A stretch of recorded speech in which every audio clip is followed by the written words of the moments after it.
మంచి అమ్మ తెరపై తెర బయట గలగలగలగా తిరుగుతూ అలా ఇన్ని చేస్తూ నేర్పిస్తూ ఉన్న అమ్మ ఇంకా ఫైనల్ దశలో సార్ కష్టంగా ఉండేదా మనసులో? చాలా. నేను ఏం చేశానో నాకే తెలియదు, నేను ఏమేమి బ్లండర్స్ చేశాను, ఏమేమి తప్పులు చేశాను నాకే తెలియదు. అట్లా ఒక సంవత్సరం పాటు పిచ్చి పట్టిన బండిలో తిరిగేవాడిని. పాపం ఏమైంది సార్? యాక్చువల్లీ ఏం లేదు, కారు విరిగడం ఒకటి, అమ్మపోవడం ఒకటి, ఇవన్నీ అయ్యేటోటికి కొంచెం ఈ ముళ్ళపూడి రమణ గారు పాపం వచ్చేవారు పదరప్ప ఇంటికి, ఆయనే వచ్చేవారు పాపం. ఆయన మొదటి నుంచి బాపు గారి దగ్గరికి ఆయన ఎప్పుడైనా వచ్చేవారు, కానీ బాపు గారి దగ్గర నేనే వెళ్ళేవాడిని. కానీ ముళ్ళపూడి వెంకటరమణ గారు అప్పుడప్పుడు వచ్చి పలకరించి ఏమిటి ఎందుకు ఇలా ఉన్నావు అలా ఇలా అనేవారు. నేను బ్యాంక్ వెళ్తున్నాను సంతోషించేవాడు, పోనీ రొటీన్లో పడ్డాడు కదా అని. తర్వాత మళ్ళీ బ్యాంక్ మానేసానంటే కొంచెం కంగారు పడ్డాడు, ఏం చేస్తావు నువ్వు బ్యాంక్ మానేసావు అని అడిగాడు. మనకుండే జీతాలే కదా అలా ఇలా అంటే, లేదండి హోమియోపతిలో ఏం వస్తుంది అట్లా ఇట్లా.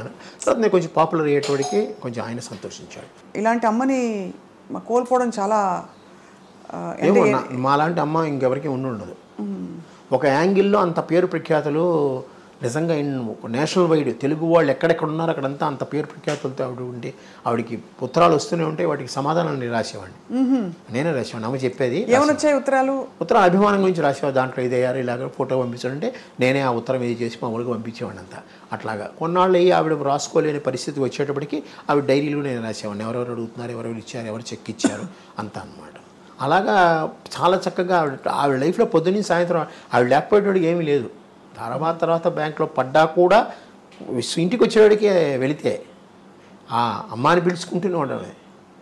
అందుకనే దీన్ని పిలవడం కూడా అమ్మ ఏ పేర్లు పెట్టి పిలిచేందో అందరినీ, ఇంటి ఇల్లాలా అట్లాగా కొన్ని పేర్లు పెట్టి దీన్ని పిలిచేవాడిని. సినిమాలో ఉండే రకరకాల పేర్లు, రంగమ్మ, గంగమ్మ, అమ్మకి ఏమేమి పేర్లు ఉన్నాయి ఆ పేర్లని పెట్టి దీన్ని పిలిచేవాడిని. ఇంటి ఇల్లాలు ఎక్కడ ఉన్నాయంటే బాబు వచ్చేది బాబు. అట్లాగా కొన్నాళ్ళు ఆ విధంగా గడిచిపోయింది. అంత కొంచెం కొంతకాలం ఉండాల్సింది సార్ అమ్మ, ఉంటే బాగుండేదండి. నాకు ఇంకో ఆ విషయంలో వెళ్ళిపోయారు అంత తొందరగా. ఆవిడ కిడ్నీకి ఫెయిల్యూర్ అయింది, డయాబెటిక్. అమ్మకి ఏంటంటే ఎక్కువ నెయ్యి అలవాటు, ఫ్రైడ్ అన్నీ, ఉడకేసినవి ఏది ఇష్టం లేదు ఆవిడకి. అన్నీ ఫ్రైగా ఉండాలి, స్పైసీగా ఉండాలి, నెయ్యి ఎక్కువ అలవాటు. దీంట్లో కొంచెం డయాబెటిక్ వచ్చింది, కంట్రోల్ చేసుకోలేదు. ఒకే కాఫీ తాగుతుంది రోజుకి, ఆ కాఫీలో పందారు వేసుకుని తాగుతుంది. అలాగా ఏది కంట్రోల్ చేసుకునేది, అన్నం బాగానే తినేది, తనకు ఎంతవరకు కావాలో అంతవరకు తినేది. అలాగా డయాబెటీస్ వచ్చి డయాలసిస్లోకి వెళ్ళిన తర్వాత కొంచెం కష్టమైంది. మీరు అడిగిన దానికి జయలలిత గారు అమ్మ పోయినప్పుడు దీంట్లో వచ్చి అమ్మ శవపేటిక మీద ఇది వేసి మాట్లాడి ఒకటే అన్నారు, నన్ను అనంతని పిలుస్తుంది ఆవిడ. అనంత్ నాకెందుకు చెప్పలేము ముందు, నువ్వు నాకు చెప్పుంటే దీనికన్నా బెటర్ ట్రీట్మెంట్ నేను ఇప్పించేదాన్ని కదా. ఆవిడప్పుడు చీఫ్ మినిస్టర్, ప్రోగ్రామ్స్ క్యాన్సిల్ చేసుకుని వచ్చింది ఆవిడ.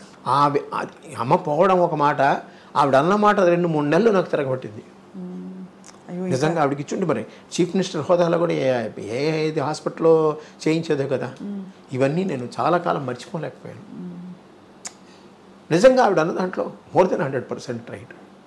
నిజంగా ముందే ఆవిడకి చెప్పుంటే ఆవిడ ఇంకో విధంగా మనం తీసేది కదా. పైగా తెలిసిన వాళ్ళం మేము, ఆవిడకి బాగా క్లోజ్ అయిన వాళ్ళం, ప్రపంచం అంతా తెలిసిన వారు, పెద్ద పెద్ద వాళ్ళు ఉన్నారు. కానీ ఆ టైంకి అది ఎవరికి స్ఫురించలేదు కాబట్టి.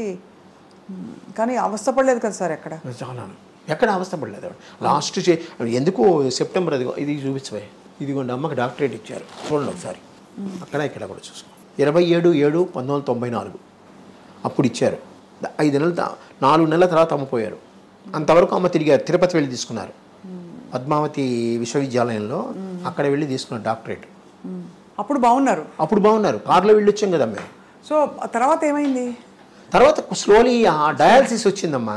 యాక్చువల్గా అక్టోబర్లోనే ఎప్పుడు డయాలసిస్కి వెళ్ళామన్నమాట, వారానికి 2 ఏదో వచ్చింది. తర్వాత అక్కడ బాగాలేదన్నట్టుగా మేము హాస్పిటల్ మార్చమని చెప్పారు అమ్మ. నువ్వు హాస్పిటల్కి వెళ్దాం నువ్వు తీసుకున్నావు కదా, నీకు బాగుపడింది. నేను ఫిజికలీ హ్యాండిక్యాప్డ్, ఆ యాక్సిడెంట్లు దెబ్బతిన్నా కదా, అందుకని అక్కడికి వెళ్దామంటే సూర్య హాస్పిటల్ వచ్చేవాడికి వారానికి 2 రోజులు చేశారు. అట్లాగే ఇంటి దగ్గర నుంచి వెళ్ళేవాళ్ళం. అక్టోబర్లోనే ఇప్పుడు వెళ్ళాం. అక్టోబర్ నవంబర్ అయ్యేటాడు కొంచెం హార్ట్ ప్రాబ్లం కూడా అమ్మకు వచ్చింది. దాంతో వాళ్ళు ఐసీయూలో పెట్టారు డిసెంబర్ 10వ తారీఖు ఎప్పుడు మేము హాస్పిటల్కి వెళ్ళాం.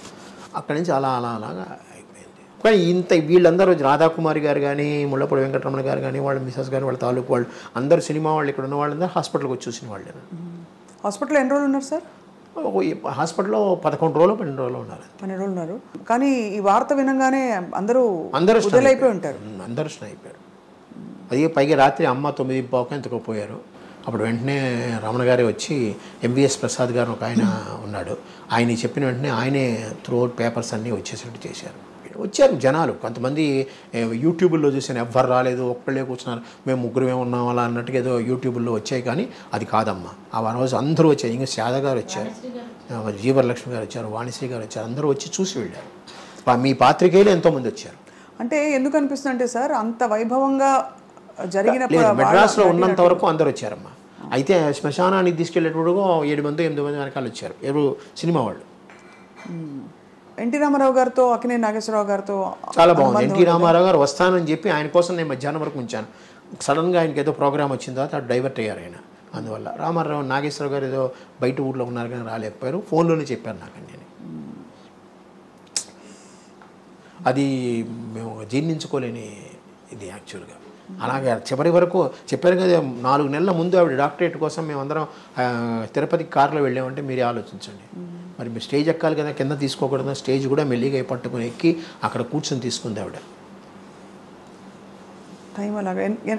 ఎంత వయసు సార్ అమ్మకి అప్పుడు? అప్పటికి 70 ఏళ్ళు అవుతాయమ్మా. 70 ఏళ్ళు మరి ఎంత? 24, 94. 24 అక్టోబర్లో పుట్టారు. కనీసం ఇంకో 15 ఏళ్ళు, ఇంకో ఈజీగా 10 ఏళ్ళు ఉండేది ఆవిడ. ఆవిడకుండే ఆ క్యాలిబర్కి ఇది దీనికి ఆవిడ ఉండేది. ఎందుకంటే విల్ పవర్ ఎక్కువ వీళ్ళందరికీ.